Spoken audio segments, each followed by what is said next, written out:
সর্বশেষ যে লোকটা জান্নাতে যাবে তাকে আল্লাহ তাআলা জাহান্নামের আগুনে পোড়াতে পোড়াতে ছাই বানিয়ে ফেলবে।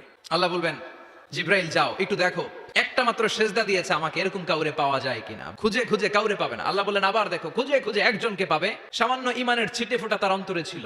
আল্লাহ বলবেন যেহেতু ছিটে ফোঁটা আছে, অনেক মায়ের খাইছে, ওকে বের করে জাহান্নাম থেকে বের করে একটা নির্ধারিত দূরত্বে রেখে দাও, রেখে দেওয়া হবে। কিন্তু জাহান্নামের আগুনের লেলিহান শিখাতে তার গা ঝলসে যাবে। সে আল্লাহর ডেকে বলবে, মাবুদ তোমার কাছে আমি কিছু চাই না, জাহান্নাম থেকে তুমি আমাকে বের করেছো, জীবন নদীর পানি তুমি আমার গায়ের মধ্যে ঢেলে দিয়েছো, আমি আবার সজীবতা ফিরে পেয়েছি, আমি তোমার কাছে জান্নাত চাই না, শুধু নিরাপদ একটা দূরত্বে আমাকে রেখে আসো যাতে জাহান্নামের আগুন আমারে কষ্ট দিতে না পারে।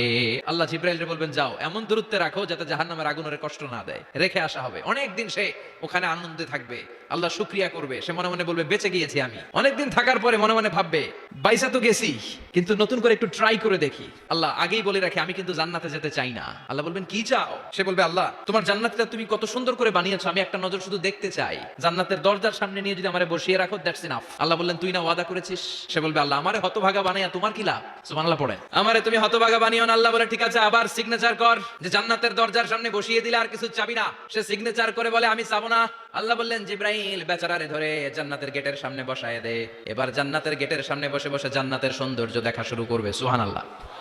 ওই হতভাগা লোকটা বলবে আল্লাহ এত সুন্দর জান্নাত তুমি বানালা, চোখ দিয়ে সৌন্দর্য দেখি, কান দিয়ে আওয়াজগুলো শুনি, হুর আর গেলমান হেঁটে বেড়ায়, এত সুন্দর জান্নাত চোখ দিয়ে দেখি ঢুকতে পারি না, আমারে কষ্ট দিয়ে তোমার কি লাভ? ও আল্লাহ আমারে তুমি মাফ করে দাও, জান্নাতের চিপার মধ্যে এক কর্নারে তুমি একটু আমারে জায়গা করে দাও। আল্লাহ বলবেন ওয়াই হাক ইবনা আদম, তোর ধ্বংস হোক হে আদম জাত, মা আগদারাকা, তোর চেয়ে বড় গাদ্দার আমি আমার সৃষ্টিকুলে কাউরে দেখি নাই, কারণ তুই আমার সাথে চুক্তি করিস আর চুক্তি ভঙ্গ করিস। আল্লাহর রহমতের দরিয়ায় তখন জোশ খেলে যাবে, ওর আকুতি মিনতি চাহনি আল্লাহর রহমতের দরিয়ার মধ্যে জোশ লাগিয়ে দিবে, আল্লাহর দয়া হয়ে যাবে, মায়া হয়ে যাবে।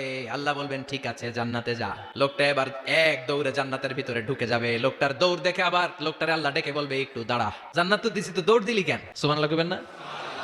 লোকটি বলবে আল্লাহ প্ল্যান তো আমি কম করি নাই, এত চেষ্টার ফলে আমি আসতে পারছি, আবার যদি তুমি বাইর করে দাও, এই জন্য এক দৌড়ে এমন চিপার মধ্যে লুকামো যাতে তুমি আমার না দেখো। আবার আল্লাহর রহমতের দরিয়ায় জোশ খেলে যাবে। আল্লাহ কাছে ডাকবে, কাছে আয়, ও গোলাম তোর কি মনে চায় আমারে বল, আজকে তুই চাইতে থাক, আমি দিতে দিতে তোর মনের সব আশা পূরণ করে দেব।